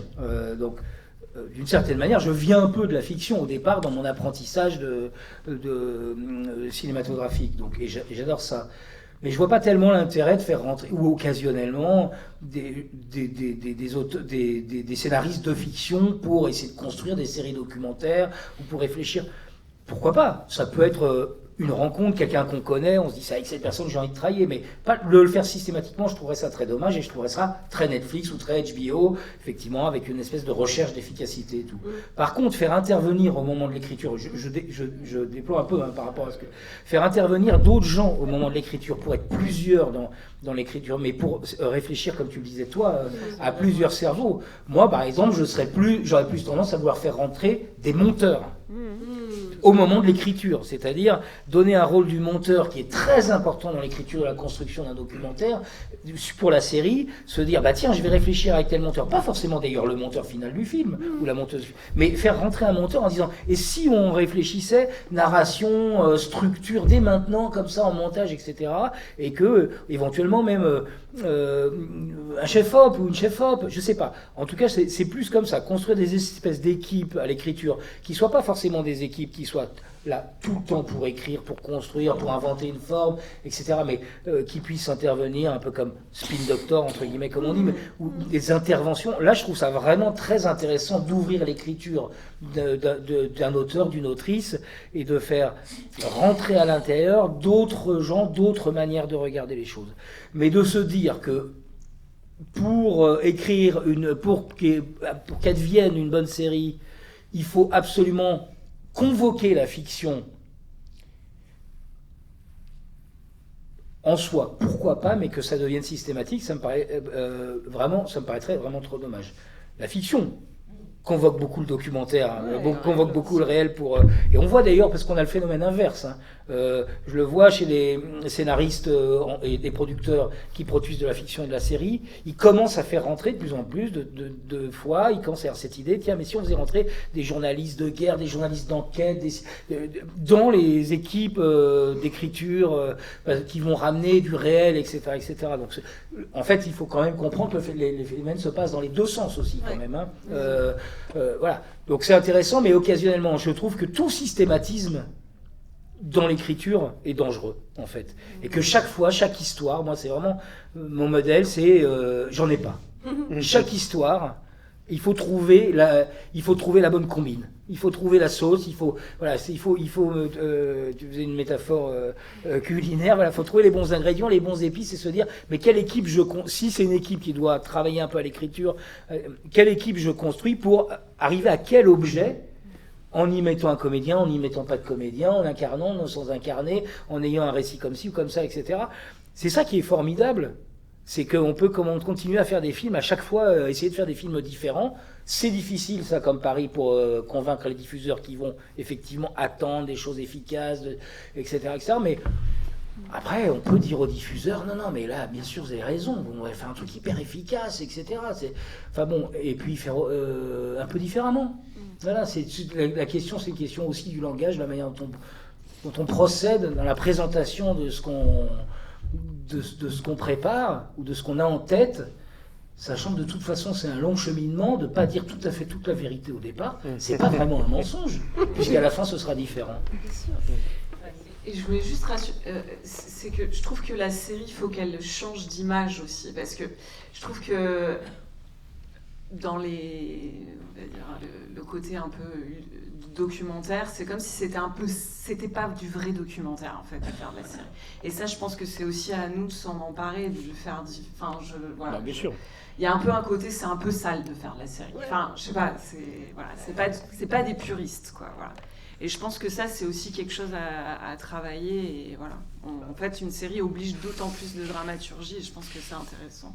Peut-être que c'est juste aussi la question de la pratique audiovisuelle liée à la télé et le cinéma aussi, parce qu'en fait, ça, c'est encore quand même aussi un problème, c'est-à-dire que la question du média et du support, elle nous engage aussi un peu quand même. Oui, mais juste un mini... Je veux dire, le cinéma n'est pas exempt de complexité aussi, de formatage. Dans le documentaire actuellement, et encore une fois, moi je suis vraiment pour un cinéma tous azimuts très ouvert. Hein, et on aime, on n'aime pas, en fonction de qui on est, de ce qu'on cherche, de la manière dont on ressent. Mais je veux dire, on voit très bien que dans les gros festivals internationaux, les films... alors, je pourrais en citer, je vais pas le faire, mais je veux dire, on voit comment la mise en scène est rentrée, construite avec des personnages qui ne sont pas des acteurs, mais avec des personnages qui sont des personnages du réel, mais comment la mise en scène est rentrée de plus en plus fortement, la vraie mise en scène, c'est-à-dire avec des scènes construites, inventées, dans du cinéma de documentaire. Alors, donc, il y en a beaucoup. Maintenant, on en voit beaucoup pour que ça devienne efficace, justement, que le documentaire soit plus efficace. Alors, Si c'est assumé, si c'est visible, si dans le dispositif de réalisation, ça tient et c'est annoncé, non mais que c'est visible, que c'est dit, c'est pas du tout un problème. Si c'est vraiment caché et qu'on vous fait croire, effectivement, ça devient un problème. Donc les frontières, elles sont toujours extrêmement délicates de l'honnêteté. On n'est pas obligé de s'en tenir à un cinéma documentaire à l'ancienne, où le réel, c'est le réel, avec une espèce de doxa. Voilà. Mais il y a le cinéma documentaire, qu'il soit en série, qu'il soit à la télé, qu'il soit au cinéma, etc., demande une certaine, on va dire, honnêteté, une certaine éthique. Et cette éthique, c'est juste une question de ne pas tromper le spectateur. Après, le langage, il peut être vraiment tout à fait différent d'un film à l'autre. Tu voulais réagir par rapport à ce que tu as dit, non? Non, je trouve que ça... D'autres questions, peut-être? Il y a une question là-bas. Oui, merci déjà pour vos prises de parole. J'ai plusieurs petites questions. Vous répondez à ce que vous voulez, du coup. Alors, en fait, pour parler du dossier, je me demandais si vous nous conseillez de bannir l'IA ou au contraire de l'embrasser, quoi. L'IA ouais. Est-ce qu'il faut absolument... Est-ce que c'est pas... Je fais toutes les petites questions ou non, vous répondez à ça? À moi? Non, faites toutes les petites questions, allez-y. Si vous avez une série, faites une série. Vous parliez de outils de narration, j'ai pas bien compris. En fait, je vous demande s'il y a vraiment vous parlez d'ingrédients de pâtisserie pour savoir si vraiment... comment on peut savoir si ton sujet il est bien en fait pour faire une série? Je sais pas s'il y a des choses à décoder en fait pour comprendre ça. Et vous parliez aussi du public jeune, c'est-à-dire est-ce qu'on doit penser la série donc plus pour un public jeune, donc le montage il doit aussi être différent, plus dynamique. Voilà, est-ce que... Je peux dire un truc? Oui. Merci. Alors, sur l'IA,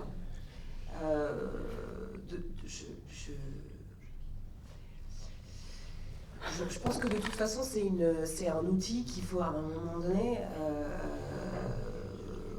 maîtriser. C'est-à-dire que je ne comprends pas, et puis moi je donne que mon expérience à moi, c'est quand même, à un moment tu dois faire avec de toute façon, ça devient assez incontournable. L'intérêt et l'importance maintenant, je pense, c'est quelle part nous, on va pouvoir prendre sur l'IA, tu vois, plutôt que d'être tu vois, sujet à ça, comment est-ce qu'on le dompte, tu vois. Et donc, je pense que ça fait gagner du temps. À partir du moment où ça reste un outil technique, et où ça prend pas part sur l'artistique et que nous, on reste totalement propriétaire de l'artistique, du concept, etc., je pense qu'effectivement, c'est intéressant, et même de le confronter, de le remettre en question, et de faire travailler l'IA dans une forme tu vois, de regard humain. Donc ça, c'est pour la part IA. J'ai oublié la deuxième question, et pour la part jeune, c'est pareil. Je pense pas que ce soit un axiome, et j'espère qu'on a tous en nous l'envie de s'adresser au plus grand nombre et de pas ostraciser les jeunes. Et les jeunes, c'est un élément vivant, on est tous jeunes en nous. Donc, je veux dire, c'est juste d'interroger ton sujet et la façon dont tu le racontes, de te dire, ok, est-ce que ça m'intéresse autant, je sais pas moi. Et c'est pas le cas évidemment pour tous les sujets, et ça rejoint du coup ta deuxième question de format sériel. Mais est-ce que ça intéresse? En tout cas, nous, ce qu'on a essayé de faire, c'est, je te dis, c'est de intéresser ta maman, et intéresser ton petit frère, et intéresser le fan de musique, et celui qui est plus distant. Et du coup, tu te dis, et tu cherches une certaine forme d'universalité, tu vois, et dans ton histoire, et dans les personnages qui la portent. Et du coup, bon, est-ce que c'est la bonne recette de délicieuse pâtisserie? Peut-être que ça s'en rapproche, quoi. Moi, je trouve ce que tu viens de dire, Flore, est vraiment essentiel, et que justement dans l'écriture sérielle, il y a souvent plus de polyphonie, et donc plus de points d'entrée possibles, et donc plus d'ouverture pour des publics différents. Et souvent, les discussions les plus riches sont comment, avec cette matière et cette histoire-là, je peux intéresser ma mère, ma fille, la voisine, que je connais, de sensibilité, de curiosité, et comment tous ces points d'entrée peuvent résonner les unes avec les autres. Et ça, c'est vraiment, quand on est dans cet esprit-là, qu'on se réjouit, on se dit, on est en train de faire quelque chose d'intéressant. Et aussi, tu disais avant sur DJ Mehdi que c'était pour les novices et les spécialistes en même temps, que l'adresse, elle devrait pas ennuyer la personne qui connaît ce terrain et ce sujet, elle devrait l'intéresser autant que la personne qui n'a pas forcément les clés, qui apprend à connaître le terrain. Et toutes ces questions d'accueil et de multiples facettes, c'est vraiment intéressant. Et pour l'IA, méfiez-vous, vraiment. Parce que, pour l'anecdote, j'étais sur une commission CNC récemment au sélectif, et le rendu, le texte, portait les traces très visibles d'un rendu IA, et on l'a recalé en disant c'est pas possible. On peut pas arriver aujourd'hui en tant qu'autoréalisateur à un guichet de création et laisser travailler la machine de façon aussi visible. Après que tout le monde consulte, utilise, intègre cet outil dans l'élaboration de la recherche des textes, des idées, etc., aucun problème. Mais c'est pas la machine qui signe. Et il y a plein pour ceux qui fréquentent Claude ou autres, il y a plein de petites tournures et d'organisations d'idées qui sont évidentes. Et très très visibles. C'est très visible dans les dossiers, quand on les lit. Quand on lit beaucoup de dossiers, en plus, quand on lit systématiquement beaucoup de dossiers dans les commissions, etc., on le voit quasi immédiatement. Donc il faut faire, effectivement, il faut être très prudent. Si tu laisses effectivement le copier-coller du résultat de Claude, t'as bien fait de le recoller. Si après tu entraînes Claude à aller faire de la recherche, de la culture, etc., et que derrière tu t'en en bien parles. sûr. Après, ce que ça raconte aussi, on avait assisté à une conférence là-dessus, c'était un philosophe qui disait ça, qui a en fait appuyé sur notre mauvais côté, c'est-à-dire notre côté feignant et notre côté... Mais non, mais c'est vrai. Et de gagner du temps. Et encore une fois, si les auteurs et les autrices étaient extrêmement bien payés pour tout ce temps d'écriture, je pense que voilà. Mais là où je rejoins, c'est que ça se voit beaucoup, donc faire attention à ça et que voilà... juste par rapport au dossier, moi, c'est Marc pourra donner cette anecdote qui, moi, m'avait vachement marqué pendant la formation, c'est d'avoir un thème général, en fait, sur un dossier de série. Une grande question, on va dire, universelle, et que même quand tu montes la série, ça t'aide vachement à suivre cette ligne. Et notamment sur Bettencourt, tu peux peut-être raconter cette anecdote. Vous n'aviez pas trouvé le thème général et que tu nous avais essayé de nous faire deviner quel était le thème à la fin de la série. Et quand tu revois la série avec ce thème-là, ça t'aide vachement. Donc ça, je trouve que dans les dossiers, c'est assez important à avoir. Et après, sur la jeunesse, moi, je pense qu'une bonne histoire rassemble. Et donc, enfin voilà, je pense qu'il y a ça aussi. Vas-y. Non, pour les questions de thème et de moteur sériel et tout ce langage très jargonneux autour de la série, moi j'ai toujours trouvé les questions plus intéressantes que les réponses, et que les questions qui restent pas totalement sans réponse, mais avec des multiples réponses et des multiples facettes, c'est toujours intéressant. Et je pense qu'une façon d'aborder la série qui est très facile, c'est de dire quelle est la question qui sous-tend l'ensemble et quelle est la question qui sous-tend l'épisode. Et souvent, les questions, l'articulation entre déjà, c'est 4 questions épisodiques et la grande question de la série, bah déjà, tu as quand même un début de suggestion de chemin et de structure. Et je dis pas que c'est facile, mais et les questions changent avec le temps. L'équipe du syndrome de la Havane disait, bon, nos questions au début, c'était est-ce que mon cerveau est en train de cuire? Mon cerveau est en train de cuire. Qui cuit mon cerveau? Pourquoi? Et est-ce qu'ils vont être démasqués, ceux qui sont coupables d'avoir cuit mon cerveau? Bon, c'est quand même, en voyant la série, on voit cette structure se déployer. Est-ce que ça s'épuise ou pas? On a eu le débat aussi avant.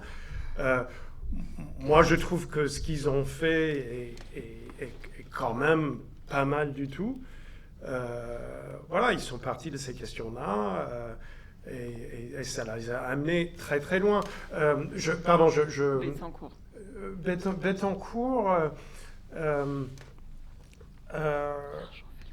Oui, est-ce que l'argent fait le bonheur? C'était en gros ce que je pousse souvent mes interlocuteurs à faire quand ils travaillent, c'est de dire très précisément, parler vraiment très précisément de quoi ça parle très littéralement.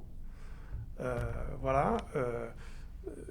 Bettencourt était une femme très riche qui donnait beaucoup d'argent à un copain bagné et pas à sa fille. Mais tout de suite de dire quelle est la très grande question métaphysique qui est bien au-delà du matériel. Et si tu arrives à tenir les deux en même temps et de dire je vais rentrer dans un détail très granulaire de la réalité de ce qui s'est dit, ce qui s'est fait, qui est observable, mais je vais aussi dans une question de métaphysique, de pourquoi on vit, qu'est-ce qu'on est, pourquoi on est dans ce monde, qu'est-ce qui sous-tend nos relations humaines. C'est ça qui intéresse vraiment les spectateurs. C'est toutes les questions existentielles qui peuvent poser et se poser en suivant votre histoire. Est-ce que je pourrais être aussi inventif que DJ Mehdi? Est-ce que si j'étais dans une galère comme... non, mais je n'irai pas plus loin, mais vous me suivez. Je voudrais juste faire une petite, retour d'expérience par rapport à l'IA.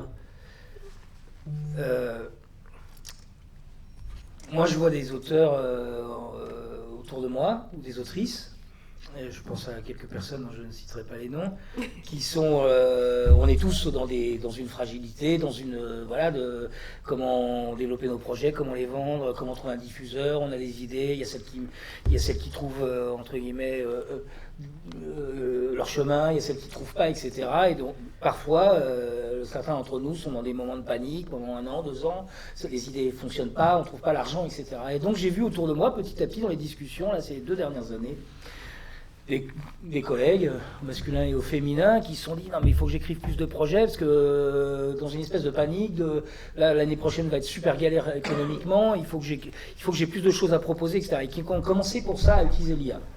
En se disant, bah tiens, j'ai cette idée, mais techniquement, si je le fais à mon rythme normal, j'ai pas le temps de les écrire et il faut absolument que j'ai des choses à proposer à plusieurs guichets pour survivre. Y compris en se disant, mais même avec des guichets juste CNC, aide à l'écriture, etc., je vais avoir assez de quelques milliers d'euros accumulés qui vont faire que je vais tenir le coup. Pourquoi je vous dis ça? Parce que donc j'ai observé ça et c'est pas une personne ou 2 personnes, c'est plus. Qui se commençaient à se dire, grâce à l'IA, je vais pouvoir accélérer mon rythme d'écriture, proposer plus de choses, des gens qui savent écrire quand même, qui savent, donc qui ont du talent, et donc qui peuvent éventuellement reprendre, recorriger derrière, et faire éventuellement même que ça ne se voit plus, qu'à un moment il y a eu recours à l'IA de manière assez développée. Mais ça pose un autre problème, en fait, qu'on ne soupçonne pas au départ. L'autre problème, il est un problème d'ordre qui est l'ensemble de notre existence d'auteur et dans notre démarche, qui est quelque chose qui peut s'appeler, pas que la passion, mais même l'obstination nécessaire pour mener à bout nos projets. Moi, quand je démarre un projet, quand j'ai une idée, je ne vais pas forcément y arriver à la fin, mais au départ, je suis sûr que je vais y arriver. À la financer, pas forcément faire le bon film, mais que je suis sûr qu'on va m'écouter, que je pars comme ça. Peut-être, ça m'arrive de me planter, hein, bien sûr. Quand on commence à ouvrir comme ça le champ un peu en se disant je vais créer mon propre petit marché aux légumes et proposer ça, on perd quelque chose qui fait l'essence même du sens, enfin qui est le sens même de ce qu'on fait, c'est-à-dire je veux faire ce documentaire ou cette histoire, je veux raconter cette histoire du réel, etc. Parce que cette histoire, il faut que quelqu'un la raconte, et ce sera. Et puis moi j'ai décidé, dans mon petit coin, sur mon bureau, j'ai décidé que ce serait moi, et je vais m'y accrocher comme un fou furieux. On perd cette dimension-là. Et donc moi je vois autour de moi, avec Léa, des auteurs et des autrices qui commencent plutôt que d'avoir un projet en cours d'écriture ou deux, on va dire, allez, des fois des choses qu'on mène depuis plusieurs années, etc., en disant mais je veux le faire, je veux le monter, etc. Des gens qui commencent à avoir une sorte de catalogue, un peu comme un producteur ou comme un diffuseur, qui est complètement un autre métier, qui n'est pas un métier d'auteur, et qui commencent à avoir une espèce de catalogue de projets et qui perdent du coup, en fait, le lien intime. L'impossibilité de ne pas faire, le lien intime au projet. Je ne sais pas si vous voyez, je m'exprime pas très bien là, mais si vous voyez ce que je veux dire. Et c'est une perte de sens en tant qu'auteur, et c'est une perte surtout de force dans nos convictions et dans ce qu'on amène et dans le sens politique de ce qu'on fait. Et donc c'est à cet endroit-là, moi, que je dirais qu'il faut faire extrêmement attention. Utiliser l'IA pour faire une recherche en disant j'ai besoin de savoir s'il y a, je sais pas, je dis n'importe quoi, des histoires de PFAS importante en Italie, faire une petite recherche, ça va vous chercher les quelques articles de journaux beaucoup plus vite que vous. Voilà, pourquoi pas. Mais il faut s'arrêter là, en fait. Il ne faut pas écrire avec l'IA. Il ne faut pas demander de structurer un scénario à l'IA en disant fais-moi les arches narratives d'un scénario de série, par exemple. Il ne faut pas aller sur. En fait, il faut se construire sa propre éthique en disant effectivement c'est un outil technique, éventuellement c'est une bêche, mais au max. Il ne faut donner à l'IA aucune possibilité de venir sur votre terrain, même si c'est difficile de résister, il faut donner à l'IA aucune possibilité de venir sur votre terrain, à l'endroit où est la pensée et la création. Et, excuse-moi, c'est absolument génial ce que tu viens de dire, mais ça doit absolument être soutenu par pas que les auteurs. Non mais on est d'accord. Oui, bien sûr. Et c'est tout le, on peut le déployer à l'échelle du monde. Et bien sûr. C'est-à-dire que sans stigmatiser, tu vois, l'auteur qui à un moment donné est aussi devant une réalité concrète de comment je vais faire l'année prochaine. Oui, mais être auteur d'une certaine, oui, alors économiquement bien sûr, mais sinon être auteur en tant que pour écrire, créer, etc., c'est un choix de vie, pas de pauvreté, je ne parle pas de ça, hein. Ça c'est autre chose. Effectivement, la précarité et tout ça, c'est un vrai gros problème. Mais être auteur, c'est le choix de vie de se faire peur. C'est pour ça qu'on n'a pas des boulots normaux, entre guillemets, fixes. C'est le choix de vie d'être face à un truc qu'il faut écrire et qu'il faut... C'est vrai pour les romanciers, c'est vrai pour tous les créateurs. C'est consubstantiel à ça. Je veux dire, si on se prive de ça, on se prive en fait de l'essentiel. Mais ça appuie sur l'essentiel. Je voulais juste, en écoutant la question de l'IA, et j'ai participé à énormément de tables rondes, comme nous tous, de l'IA, il faut quand même, et j'espère que je vais pouvoir le dire de façon claire, il faut quand même se dire que l'IA, le domaine de l'IA et tout ce que l'IA manipule, ce sont des signes et des représentations. Donc, on est dans le monde des signes, et l'IA, qu'est-ce qu'elle fait l'IA, c'est masculin. Alors, on peut déterminer. Non, l'intelligence, c'est féminin. Une intelligence. Okay. Une intelligence. Elle fait des probabilités dans un océan de signes. Mais qu'est-ce que vous faites si vous êtes documentariste? Vous êtes en prise avec le réel et vous avez un accès subjectif, individuel et direct avec le réel, avec des choses concrètes que vous touchez, que vous sentez, et des personnes à qui vous avez l'accès unique. Et donc, par définition, aujourd'hui, elle ne sait pas faire ça. Elle ne saura jamais faire ça. Et donc, ça semble un peu bête de le dire, mais il ne faut pas oublier que votre valeur, c'est la propre recherche et la propre expérience du réel que vous avez, que ce soit un ensemble d'experts que vous interviewez pour un truc très cérébral, ou que ce soit un lieu très sensuel ou une forêt comme le film que j'ai vu hier soir qui était projeté ici, où les orpailleurs, on les suit dans la forêt. Ce sont des réalités qui ne sont pas ni restituables ni représentables par l'IA. Enfin, elle peut te faire une version, mais pas de la manière dont toi tu peux le ressentir. Et donc, c'est quand même ça l'essence de notre travail en tant que documentariste, je pense. Et la nécessité des diffuseurs de le soutenir. C'est-à-dire qu'à partir du moment où tu rentres effectivement dans un truc d'efficacité, là tu te déconnectes de ce travail initial et de cet engagement initial. Donc je veux dire, l'engagement, c'est un engagement évidemment de mouvement d'auteur, mais qui doit être soutenu par les gros, quoi, par les grands, toujours. C'est un peu toujours la même histoire. Lecture marxiste. La dernière question, parce que bientôt on va devoir se dire au revoir. On va passer le micro et voilà. Depuis des années, les chargés de programme se plaignent parce qu'ils ont des piles et des piles de dossiers. Est-ce que de ce côté-là, est-ce qu'il y a une tentation de recueillir l'IA comme dans l'épluchage des dossiers de recrutement pour faire le tri de dossiers? Je n'ai pas vu. Ça doit exister chez certains. Moi, je fais un aveu. J'ai fait une expérience. J'ai mis, et c'était une grosse bêtise, je me suis fait taper sur les doigts.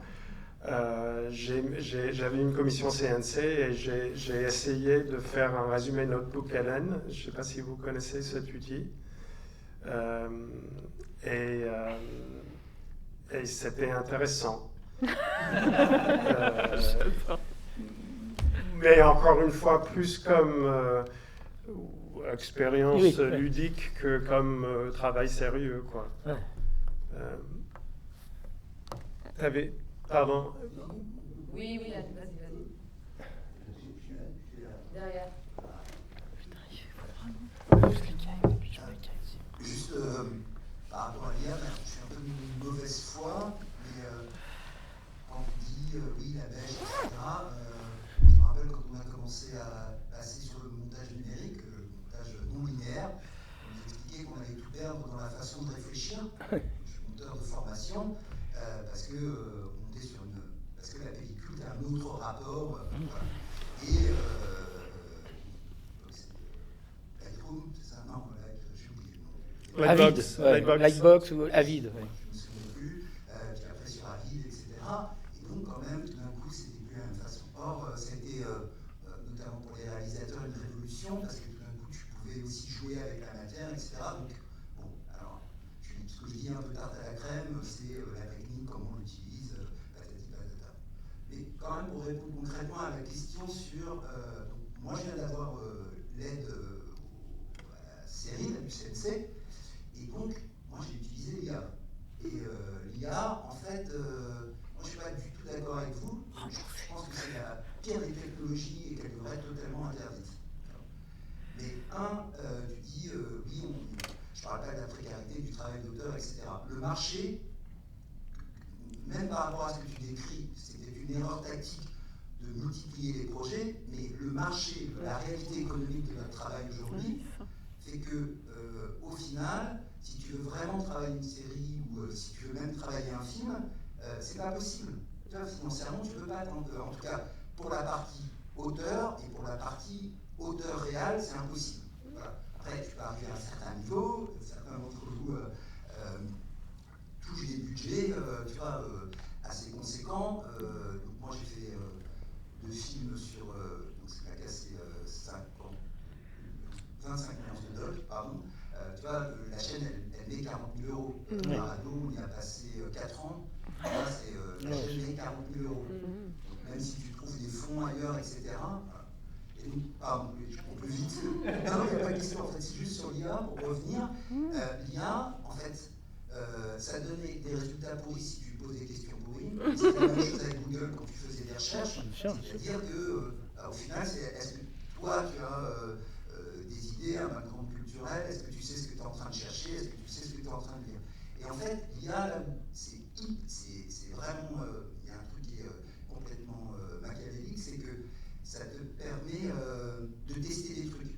Donc si tu écris beaucoup au départ, tu balances ça à l'IA, en plus on parle nous d'IA grand public qui sont très rudimentaires, parce qu'il n'y a pas de deep learning sur nos métiers, donc il répond ce qu'il peut, ce que tu disais tout à l'heure, c'est la probabilité par rapport à dessinée. Mais dans ce jeu de probabilité, ton cerveau n'a pas la souplesse de l'IA, et tout d'un coup, tu as quelque chose qui te dit et si je mettais ça au début et ça à la fin, et que je rajoutais cet ingrédient-là, le mec il essaye, tu vois, et puis il te fait des propositions. Et ça, c'est quand même pas. C'est difficile de s'en passer. Moi, je te rejoins. Enfin, en fait, le souci qu'il y a, c'est qu'il y a appuie ce que je disais tout à l'heure sur notre côté finant et productif. Voilà. Et après, faire attention à ne pas répondre à un marché qui est en train aussi de nous tuer. Mais en même temps, si on était mieux payé, parce que moi, je veux bien, mais travailler que sur un projet, en fait, on ne vit pas. Donc, on est obligé de travailler sur plusieurs projets en même temps. S'il y en a un qui se fait sur les trois, déjà, on est content. Donc oui, ça appuie sur tout ça et encore une fois sur la précarité de nos écrits en fait. Voilà. Moi j'ai envie de nous quitter plutôt sur une note positive. Malgré tout, la série me rappelle la puissance du collectif parce que c'est un peu tout ce que vous avez dit. À la fois dans la défense du temps dont on a besoin pour créer et on a besoin que ça se soit reconnu par les producteurs, les productrices, les chaînes, les diffuseurs, etc. Aussi dans la défense du service public, c'est ce que vous avez dit, dans les négociations qu'il faut mener ensemble. Et donc voilà, j'ai envie qu'on se rappelle de ça et que c'est ça que la série nous a permis de reconnaître. Merci à toi.